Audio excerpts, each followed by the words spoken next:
All right, here we go into our next lesson. This lesson is all about coming to know how God created us. Remember, we're still in the setup stage, so we want to see exactly how we're set up by God in order to understand what we ruined, what we messed up, how the story got destroyed, right? And how we can understand then what takes place and what needs to take place for redemption, right? For us to be brought back. So this lesson, lesson 3, is God's good, rational creatures. By the end of this lesson, you should be able to, number 1, explain what it means to say that human beings are made in the image and likeness of God, as it says in Scripture. Number 2, you should be able to explain the importance and defend the teaching of sexual complementarity when we talk about God created Adam and Eve. Next, we should be able to identify the role of charity and chastity in human life. Next, to see how it's set up, we should be able to define original justice and holiness. And lastly, in this lesson, we should be able to explain angels, who they are, their purpose, their nature. All right, let's rock and roll. Okay, so first, image and likeness. Right? We want to go in here when we talk about the image and likeness. What does it mean? First, we start with creation, right? Creation itself. God creates. God is God. What do we learn about God being God, about the ultimate being? He doesn't need anything. He's perfect, right? God is perfect. And we also learn from Scripture, God is love, right? What do we see from perfection and love? In that God is love, perfect love. He is overflowing, right? Love continually gives. Love is life-giving. Right? That's why in marriage, which we'll see in a couple slides, its purpose is procreative. That love, in its very essence, what it is a gift of life, gift of self, so much so that it brings new life. And we see that in who God's very nature is, right? And that God's very nature is love. So that what does he do? He creates, right? Why does he create? He has no need for it. It doesn't increase their perfection or make him more powerful. So God creates simply so that he can give his love, share his love, manifest his love, right? God creates out of love for no other reason than to share himself, to share goodness, to share life, to share existence, right? This is especially true in the case of Adam and Eve because we're the only rational beings in visible creation. What does that mean? We're the only ones that have capacity to understand God's goodness, reflect on his glory. You don't have a squirrel looking at a sunset or looking at the eclipse, right? And saying, man, that's amazing. Take the eclipse, right? For example, we're the only creation out there, right, in the visible world that is stopping what we're doing to look at the sun and see how the moon goes over it. Every other animal is just living life, you know? It's just doing its thing. We are rational, right? We're rational. We're the only ones like God in that sense, right? Everything else just does its things, right? A pile of instincts and complex synapses and everything else, right? When we look around, we see a squirrel, we see a beaver, even the most smart animal, like a dolphin, right, is still an animal without the rational abilities. What does that mean? You can't have a dolphin, or let's say an ape, right? Very close also in smarts, you would say, right? But you don't have an ape understanding what it means, right, to cause friction, to cause fire. You can put a monkey in a room forever, and it's not going to start and know how to start a fire, right? It might accidentally rub two rocks together and cause a spark. You put a person in there, right? Man can look and see how things work, right? Rational, and be able to discover what it means to make fire, right? Friction causes heat, that can cause a spark. This thing can catch because of da-da-da-da-da, and fire starts, right? That's what we mean by rational creature. Continuing on then, to take it one step further. The human person is the summit of creation. As we looked at yesterday, right? All of creation is ordered towards man, and he says it's very good, and he says it's in his image and likeness. Nothing else is. And what does that mean then? Because man is different in that, right? He's created with an immortal, rational soul. What does it mean to have a soul? Make sure you write this down, highlight it, underline. A soul, right, is that supernatural, or not supernatural, immaterial thing, right, that has the powers of intellect, will, and the capacity to love, like God. All right, what does that mean, intellect and will? We have a brain, right, that observes, senses, and has memory and everything else, right? The intellect, right, is immaterial. Intellect in the brain put together allows us to reason, to come to new truths, right? To discover new things, to learn language, right? To learn new languages, to create our own language, right? And will.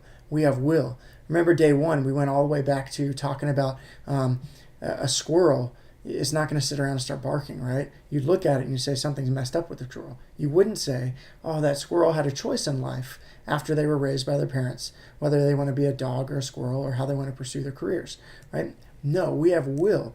What that ultimately means is a squirrel can't say, I'm not going to do what I've been created to do.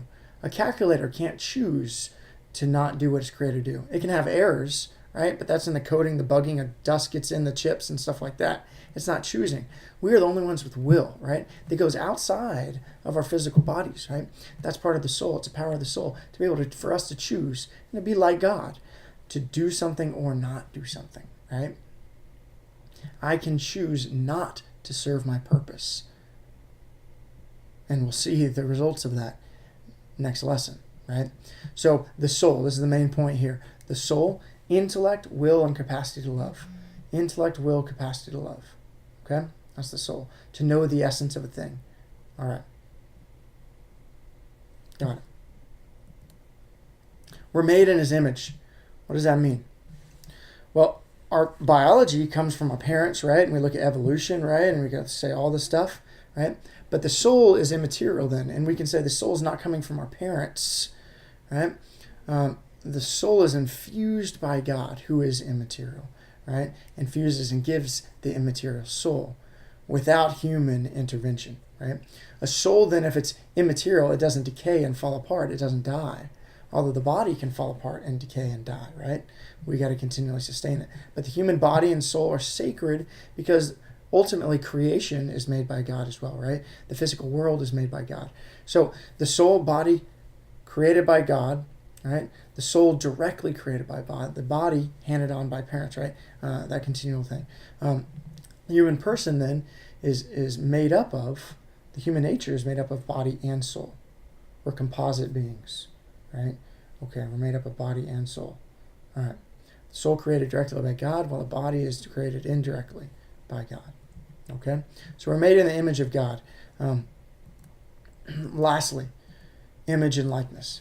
We're created after the likeness of God in truth and holiness. What does that mean? God created Adam and Eve in a state of original holiness and justice. We'll look at that in a second. But what does that? That ultimately means we're created in union with Him. Okay, let's write this down. If we're created with intellect, will, and the capacity for love, well then our soul is the secret to what we're created for, our purpose, what we talked about, what satisfies us, what completes us, what makes us content, what ultimately will make us happy. We'll keep looking, right, until we ultimately understand this. If you want to know the secret to happiness, it's our soul. It's fulfilling our soul. Our soul needs to be fulfilled. It's made, intellect, will, capacity to love. So it's made to be fulfilled, right, in those ways. Okay, what does that mean?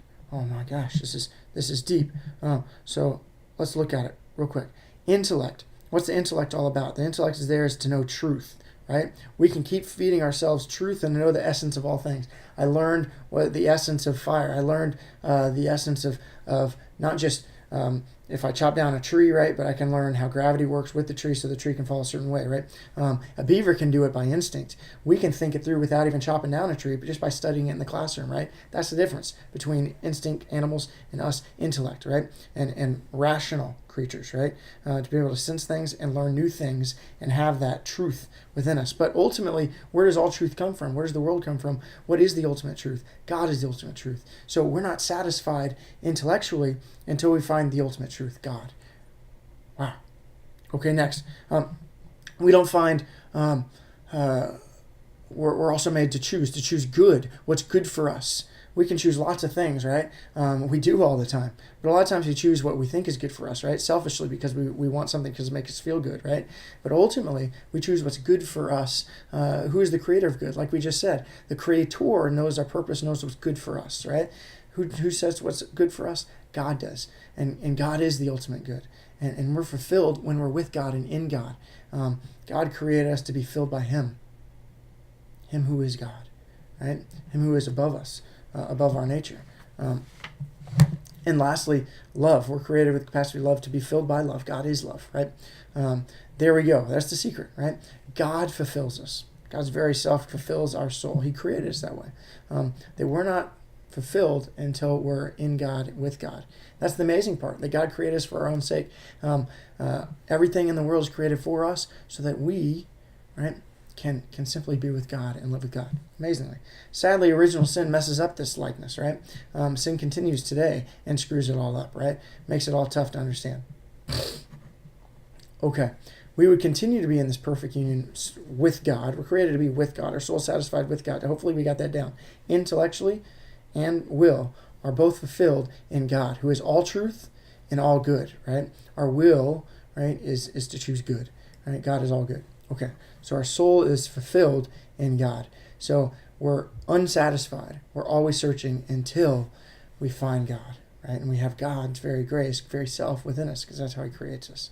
Okay, that's the perfect union that he creates Adam and Eve with. They would remain in this, right, freely if they obeyed him, right? Sin gets in the way. Okay, last little bit on the soul. The soul enables us to discover the secrets of created reality through intellect. We got that. Soul allows us to know, to love, serve God. Okay, got that. The soul is the key component that gives each person our dignity. Right? It's because we have the soul created by God. Right? We have dignity, spark of divine life within us. Boom, got it. Okay. Whew. Oh man, so much to say.